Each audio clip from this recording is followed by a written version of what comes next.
Graça e paz. Que bom que você está aí. Nós estamos ministrando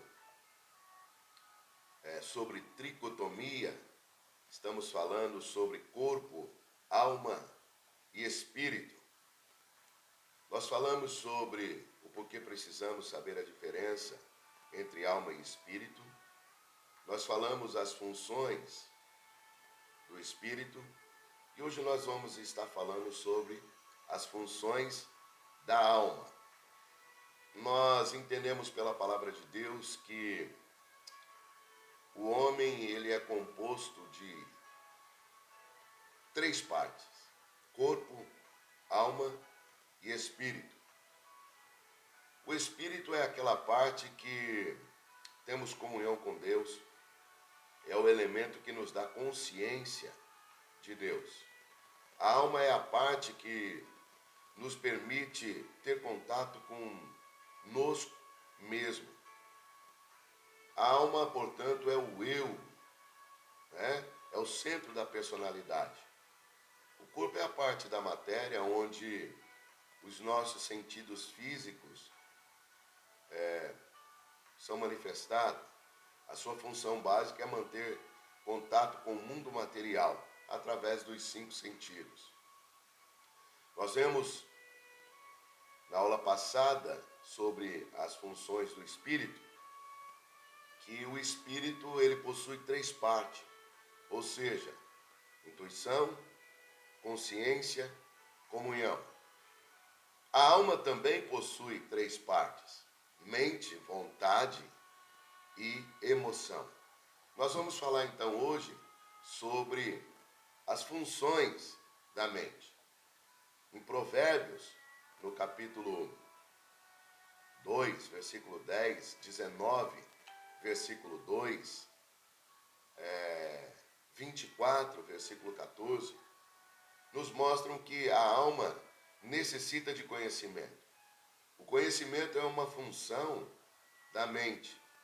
Logo, a mente é uma função da alma.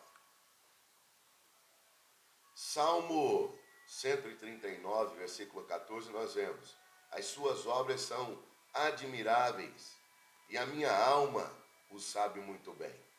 Saber é uma função da mente e, portanto, também da alma.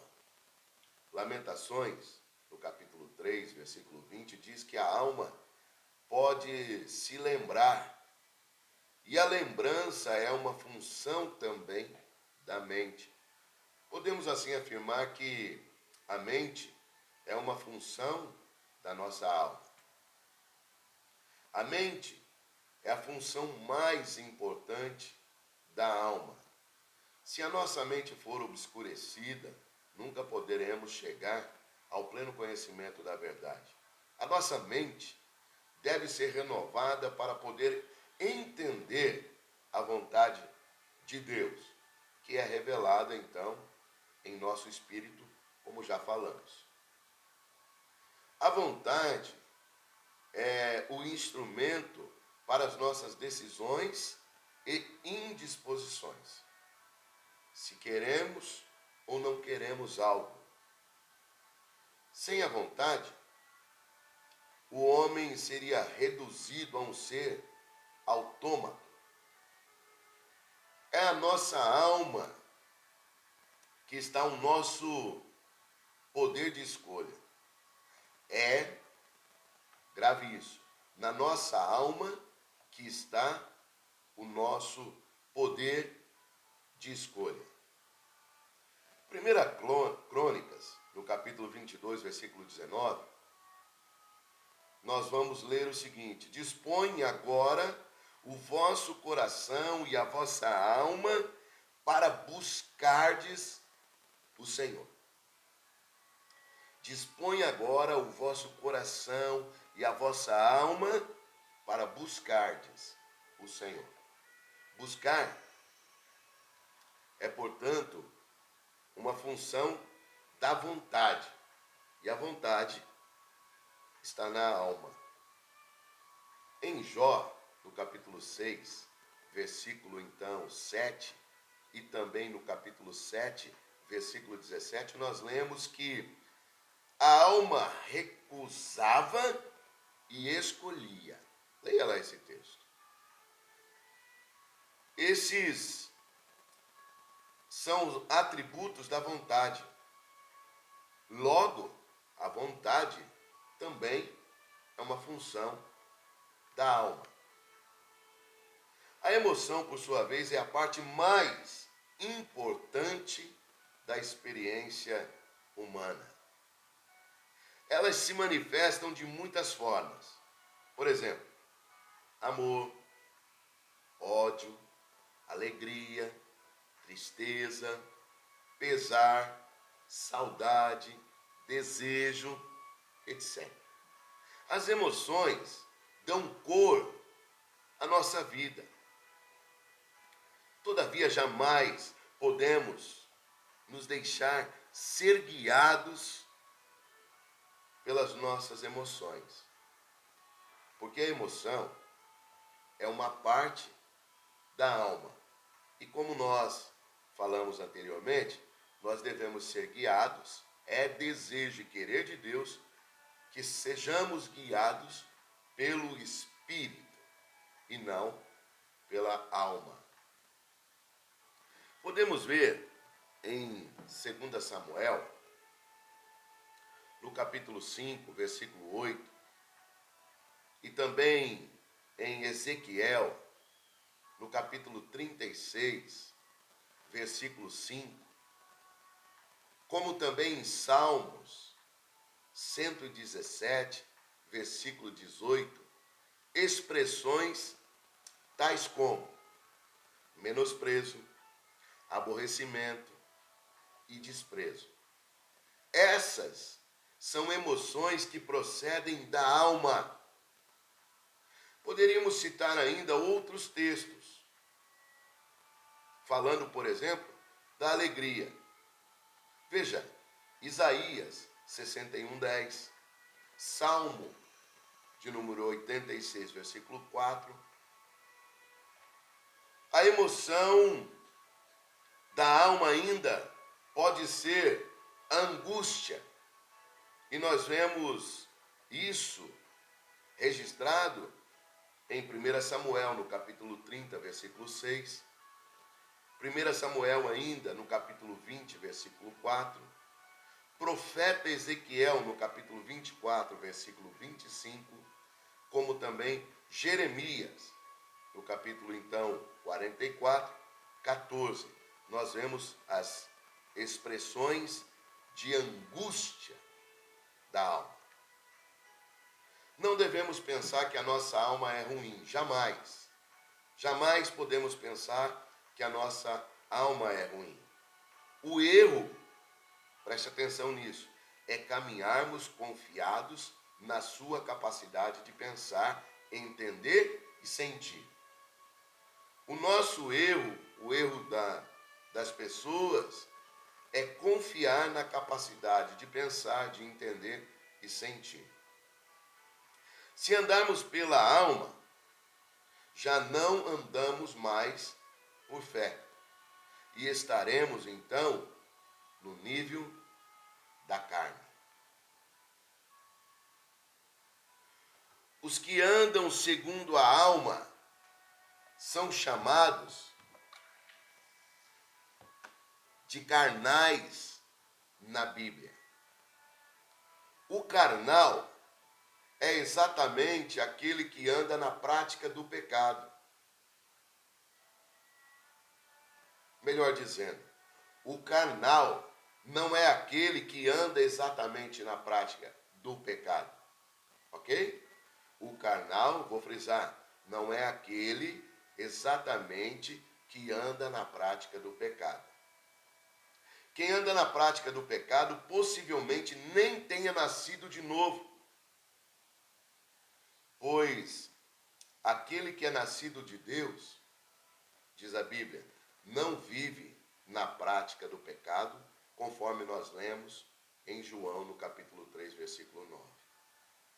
Então, se a pessoa vive na prática do pecado, possivelmente ela nem tenha nascido ainda. Ela nem tenha sido regenerada ainda. O carnal é aquele que tenta fazer a vontade de Deus exercitando a alma ou na força do braço, como nós temos falado.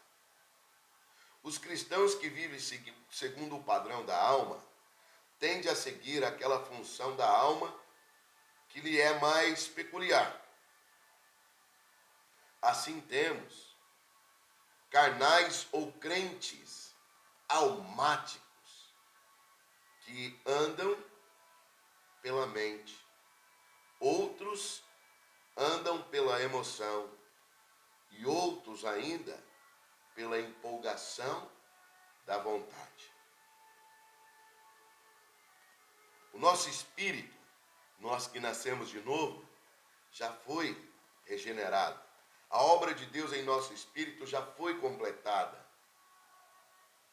O nosso espírito, eu já disse isso e vou repetir, é como uma lâmpada que se acendeu dentro de nós. O novo nascimento aconteceu num instante.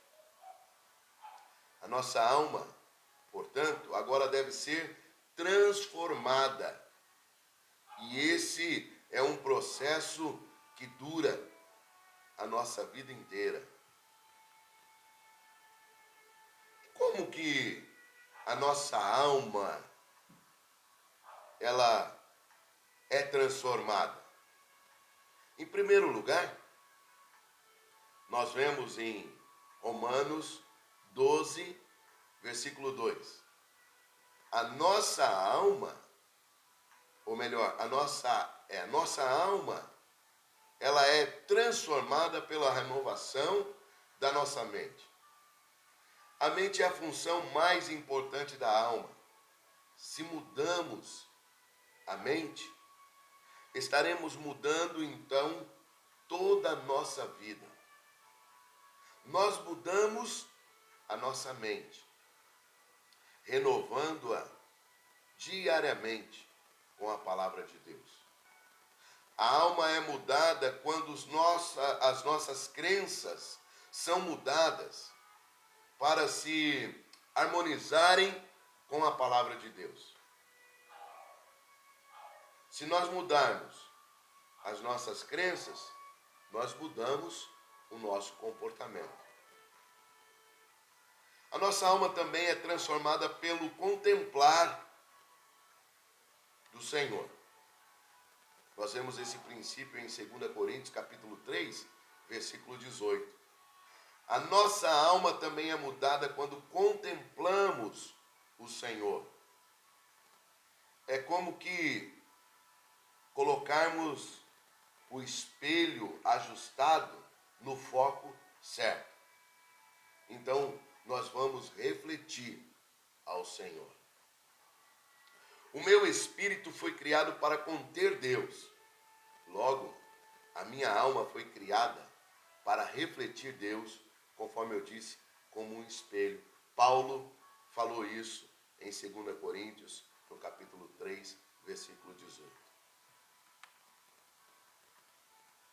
Com relação ao nosso espírito, devemos exercitá-los constantemente para contactar a Deus.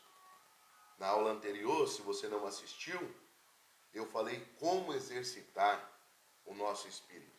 E eu dei ali algumas dicas. Se você não assistiu, volte lá e assista. Porque o estudo que estamos fazendo, um complementa e completa o outro. Ok? Então, com relação ao nosso espírito, devemos exercitá-lo. Com relação à nossa alma, ela deve então ser transformada pela renovação da mente, com a palavra de Deus e pelo contemplar ao Senhor. Nós podemos, de fato, fazer isso diariamente, constantemente. Eu vou repetir para você esses tópicos para que você possa, então, gravar aí no seu coração, para que você possa, de fato, estar exercitando, praticando, lendo, relendo, aprendendo para a glória de Deus. Funções, então, da alma tem a ver com a mente, vontade e a emoção. Nós falamos sobre, então, as funções, ou a função da mente, não é isso? Falamos sobre a função da vontade e falamos de maneira detalhada sobre a função da emoção. Nós também estudamos nessa aula que a nossa alma, ela deve ser transformada, e a nossa alma, ela é transformada pela renovação da mente e pelo contemplar do Senhor, porque os que caminham no nível da alma, à luz da Bíblia, é considerado como carnal. Nós entendemos que carnal não é exatamente aquele que vive na prática do pecado, porque quem vive na prática do pecado possivelmente não tenha nem nascido de novo. Porque João, no capítulo 3, versículo 9, nós vemos que os que são nascidos de novo, eles não vivem na prática do pecado. Tá certo? E aí, então nós precisamos diariamente, não é? Meditar na palavra de Deus e contemplar ao Senhor.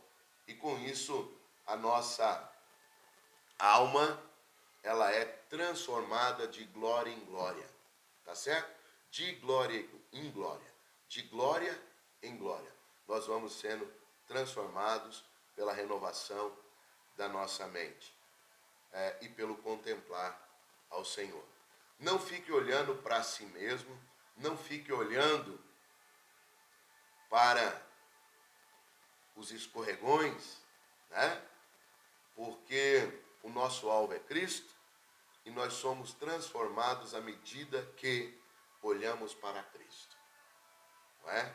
Nós somos transformados à medida que nos alimentamos de Cristo, tá certo? Deus abençoe a sua vida. Espero ter, uma vez mais, cooperado, contribuído com o seu crescimento. Estamos à disposição para continuarmos nessa jornada e eu conto com você. Envie esse link desse estudo para os seus amigos. Eu tenho certeza que o Espírito de Deus ministrará ao coração dele, assim como tem ministrado a sua vida e a minha vida. Eu te vejo então na próxima aula, em o nome do Senhor Jesus. Que Deus abençoe. Até mais.